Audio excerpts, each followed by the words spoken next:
Continuing with our metals and non-metals, today we are going to study about the chemical properties of non-metals. First one, reaction with oxygen.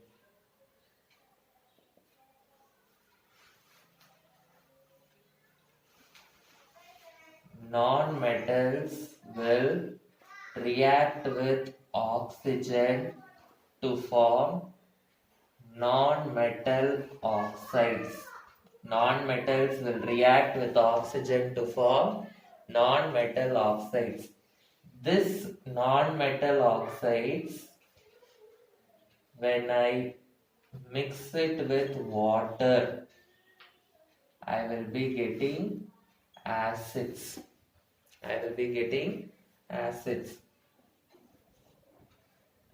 So for example, I am taking a non-metal carbon. Carbon plus oxygen will give carbon dioxide. Now this is a non-metal oxide. Okay. Now this carbon dioxide, if I mix it with water, what I will get? I will get H2C, 2 oxygen plus 1, 3 oxygen, H2CO3. It is called as carbonic acid. Similarly, if I take sulfur plus oxygen, I will get sulfur dioxide.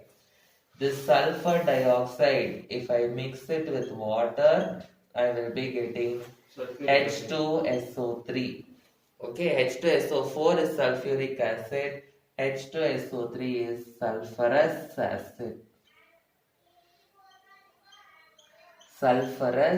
acid. So, non-metal oxides, when I dissolve it in water, I am getting acid. So I can write non-metal oxides are acidic in nature. Non-metal oxides are acidic in nature. So you can turn your pages and see. When we studied about metals, we studied that metal oxides are basic in nature. Here non-metal oxides are acidic in nature. Okay, so why non-metal oxides are acidic in nature? Because when I dissolve it in water, I am getting acids. Okay, metal oxides are all basic in nature. Now in this metal oxide part, I studied about amphoteric oxide. Amphoteric oxide means what I studied? Amphoteric oxide means it will show the characters of both acid and base. It can behave as acid and it can behave as base also. Now under this non-metal oxides, I am going to study about neutral oxides. Neutral oxide. Amphoteric oxide means it will behave as acid and it can behave as base also. Neutral oxide means they will be neutral in nature. Neutral in nature means they will not behave as acid and they will not behave as base also. They do not show acidic and basic character. They do not show acidic character and they will not show basic character also. Example for neutral oxide is H2O, hydrogen oxide. Hydrogen is a non-metal, so hydrogen oxide is H2O. In other words, it is also called as water. So it is not acid, it is not base. It is a neutral oxide. Okay. So it is neither acidic nor basic. Neither acidic nor basic means it will not show acidic property and it will not show basic property also. So it is neutral. in nature. So it is a neutral oxide. So if they ask you what is neutral oxide, you should write neutral oxide means the oxide which will not show acidic as well as basic behavior. They are called as neutral oxides. Understood? Now the next one, reaction with water. Reaction with water. Non-metals will not react with water. Okay, so non-metals do not react with any form of water. Any form of water means it will not react with cold water, it will not react with hot water, it will not react with steam also. So when I take any non-metal and if I mix it with water, there is no reaction. Okay. The third one, reaction with acids. Reaction with acids.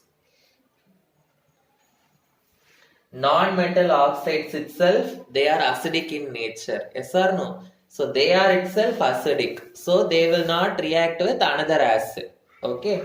So non-metals will not react with acid. So when non-metal and acid if you mix, there will be no reaction. Okay, there is no reaction because non-metals itself, they are what? Acidic in nature, so they will not react with acids. Okay, so the next one is reaction with hydrogen. So metals will react with hydrogen to form metal hydrides. Yes or no, we studied. Similarly, non-metals will react with hydrogen to form non-metal hydrides. They will react with hydrogen to form non-metal hydride. But what is that we studied in metal hydrides? Metal hydrides are all ionic compounds. Yes or no? But non-metal hydrides are all covalent compounds. They are covalent compounds. Ionic compounds means what I told there, metal will be having positive charge, hydrogen will be having negative charge. In metal hydrides, I told you, you can turn your pages and see.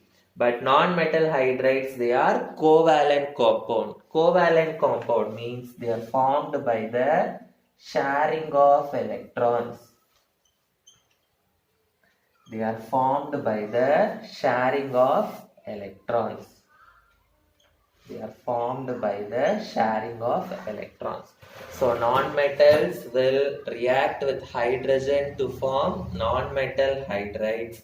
Non-metal hydrides, they are covalent compounds. Metal hydrides, they are ionic compounds. Non-metal hydrides are covalent compound. Ionic compound means what? It contains ion. Metal will be positive ion, hydrogen will be negative ion.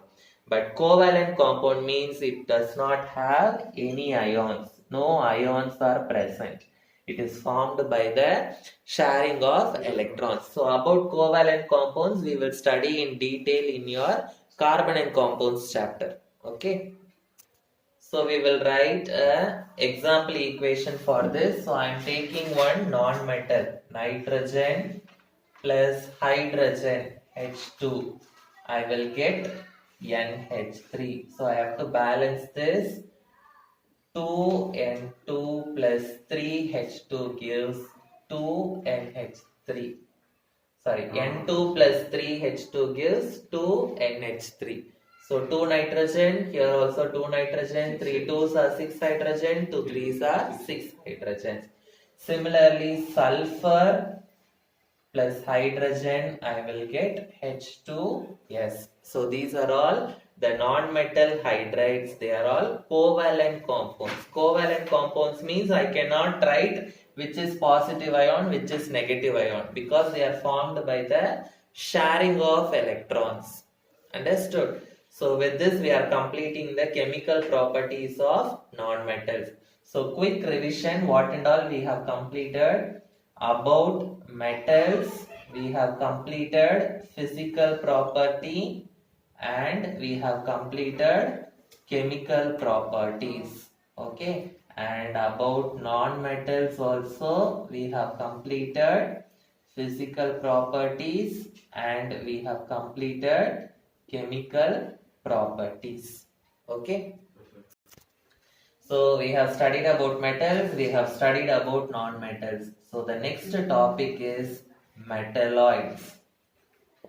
Metalloids means they will show that they are elements. Okay, they will show the properties of metals and they will show the properties of non-metals also. Metalloids is just a 3-mark question only. They will ask what are metalloids, give example.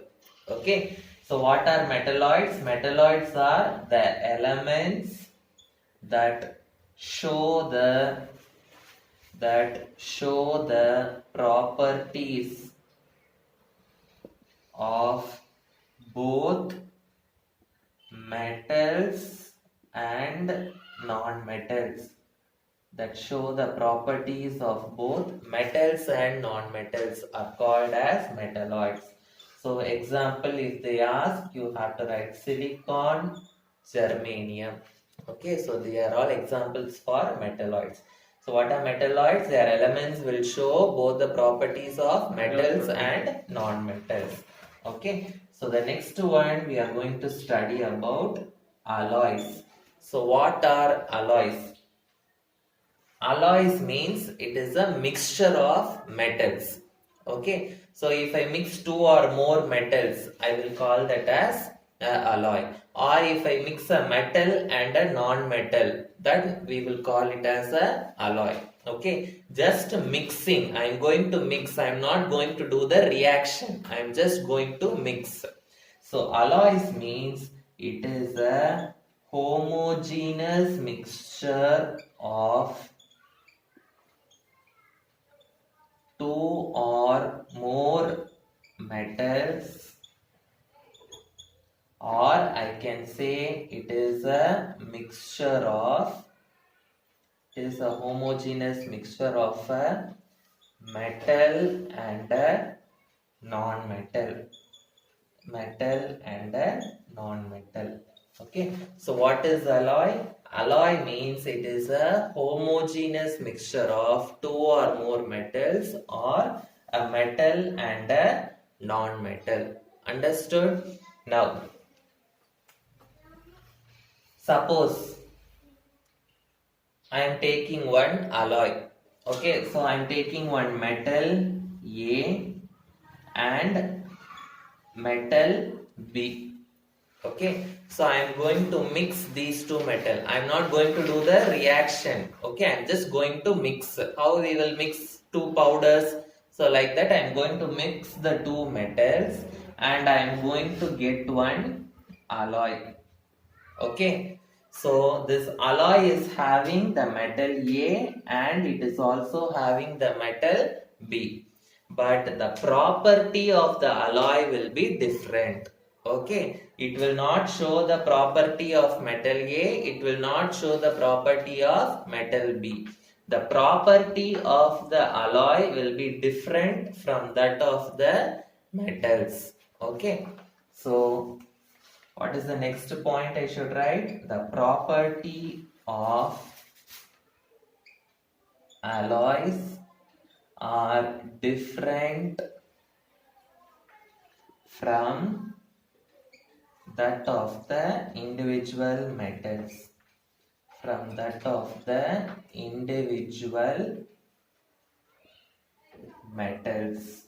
Okay, so the properties of alloys and the property of the metal will be different.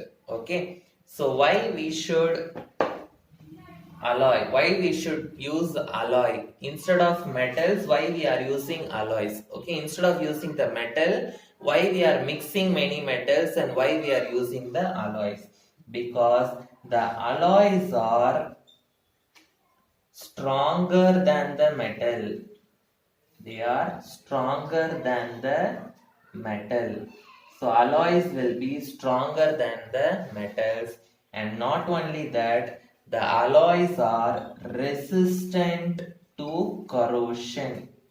They are resistant to corrosion. Resistant to corrosion means what? The alloys will not corrode easily. Alloy will not corrode easily. For example, if I take stainless steel, you know what is stainless steel? Yes or no? Our vessels are all made up of stainless steel. So in stainless steel is an alloy. In stainless steel, iron is present. Okay, now iron will corrode rust easily or stainless steel will rust easily? Iron only will rust easily. Okay, stainless steel will not rust easily. Why? Because it is an alloy, it is resistant to corrosion. So alloys are harder than the metals, stronger than the metals, it will not corrode easily. That is why instead of using the metals, we are using alloys. Okay, so some of the alloys I will be writing, and what are the metals present in that alloy I will be writing. That they will asking one more question, very important. So examples, first alloys of iron. Alloys of iron. So first one is steel. So steel is an alloy. So in steel what and all is present is iron is present and carbon is present. Iron and carbon is present. So iron is a metal, carbon is a non-metal. So steel is an alloy of a metal and a non-metal. Okay. So the next one is stainless steel. Stainless steel. So in stainless steel what and all is present? Iron, nickel and chromium is present. Iron, nickel and chromium.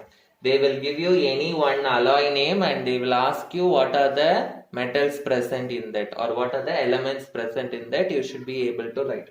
Okay. Next. Alloys of copper.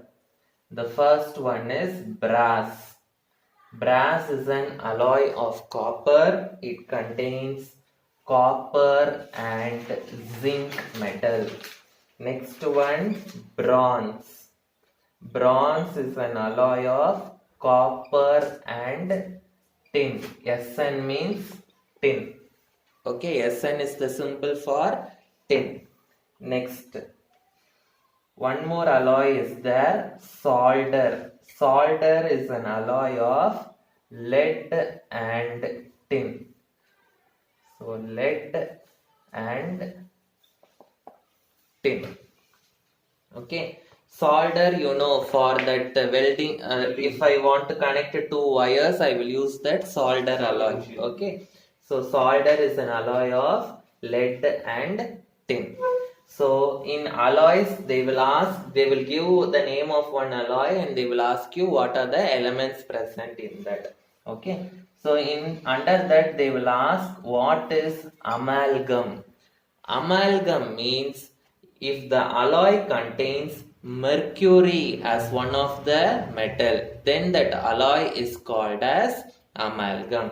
Amalgam means it is the alloy of mercury. Alloy of mercury means what? Mercury will be present as one of the element. Will be present as one of the element in the alloy. Mercury will be present as one of the elements in the alloy. So I hope you understood what is metalloids, what are alloys, why we should make alloys, okay, and what are the different alloys and what are the elements present in that. What is amalgam? Amalgam is nothing but it is an alloy of mercury. Okay, now we are going to study very important 2 3 mark questions we are going to study. Okay, so I am going to teach you 2 3 mark questions which are very important, which they have asked many times in the board exam. Okay, so the first important 3 mark question is aqua regia. Okay, aqua regia. What is meant by aqua regia? Direct question only they will ask. What is aqua regia? So if they ask aqua regia, you must write what and all I am writing now. Okay. So aqua regia, it is a fuming liquid. It is a fuming liquid. Fuming liquid means what? Fuming means always smoke will be coming out of that liquid. Okay. So always smoke will be coming out of that liquid. Why smoke is coming out of the liquid? Because it is a very corrosive liquid. It is a very corrosive liquid. So why it is very corrosive? What is present inside that aqua regia? We should know. So aqua regia, it is a mixture of concentrated hydrochloric acid. It is a mixture of concentrated hydrochloric acid and concentrated nitric acid. So it is a mixture of concentrated hydrochloric acid and concentrated nitric acid. That is why it is a very fuming liquid. It is a corrosive liquid because it contains 2 acids. Okay. So it contains concentrated hydrochloric acid will be 3 parts. It contains 3 parts of concentrated HCl and concentrated nitric acid will be 1 part. 1 part of concentrated nitric acid. What do you mean by this 3 part, 1 part? Suppose if I add 3 ml of concentrated HCl, then I should add 1 ml of concentrated nitric acid. So for every 3 ml of HCl, I should add 1 ml of nitric acid. So always it will be in the ratio 3:1. It will be in the ratio 3:1. So that is why it is called as aqua regia. So what is the use of this aqua regia? So this aqua regia, it is used to dissolve many metals. It is used to dissolve many metals. So it dissolves metals like gold, silver, platinum, etc. So this aqua regia is used to dissolve metals like gold, silver, platinum, etc. If you go to a goldsmith to repair your gold jewelry, what he will do? He will repair it, and before giving it to you, he will dip it in one liquid and give. Yes or no? That liquid is nothing but aqua regia. What will happen when he dips that in the liquid? Some of your gold will get dissolved in that liquid. So he is stealing your gold. Okay. So whenever you go to a goldsmith, always take the weight of the gold before and after that. Okay, because he will dip the jewel in that liquid, it will dissolve some gold, and later he will take the gold from that liquid. Okay. So the next important 3 mark question is thermite reaction. Thermite reaction. So what do you mean by thermite reaction? Thermite reaction is a very important 3 mark question. So thermite reaction means it is the reaction between iron oxide and aluminium metal.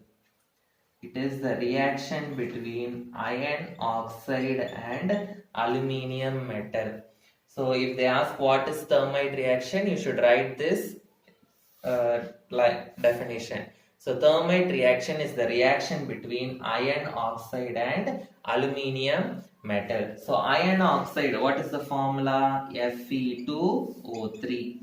Okay, aluminium metal is Al. So 2Al I am writing. So what will happen? Al will come to ions place. So I will take displacement. Okay.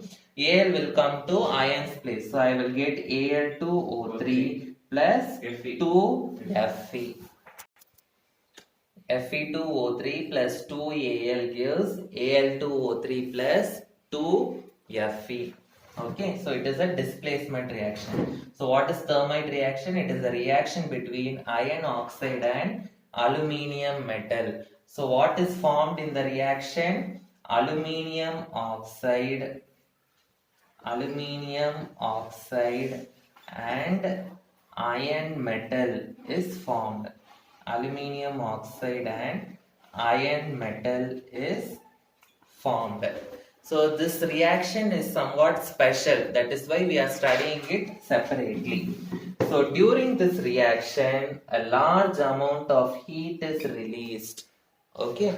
So that you have to write down a large amount of heat is released during the reaction. Is released during the reaction. Large amount of heat is released during the reaction. So this heat, what it will do is, which metal is obtained here? Iron metal is obtained. Yes or no? Iron metal is obtained here, right? So this iron metal, because of this heat, it will not be obtained in solid state, it will be obtained in the molten state. Okay, the heat which is released, it will melt the iron metal which is formed. Okay, so the large amount of heat is released during the reaction. Due to this, what will happen? The iron metal is formed in the molten state. It is formed in the molten state. So what is the application for this reaction? What are the uses of this reaction? Okay. So what is the application of this thermite reaction? It is used to join railway tracks. Okay, it is used to join railway tracks. Then it is used to fill the cracks in the machine parts. Cracks in any machine parts. Okay, so the iron is obtained in the molten state. So with this molten iron, we can join the railway tracks, or if the many big machines, if they are having any cracks, we can fill it with the help of that molten iron. Okay, so what is thermite reaction? What is the equation? What are the applications of thermite reactions together? It is a very important 3-mark question. Okay, so with this I am stopping for today. So the remaining things I will teach in the next class.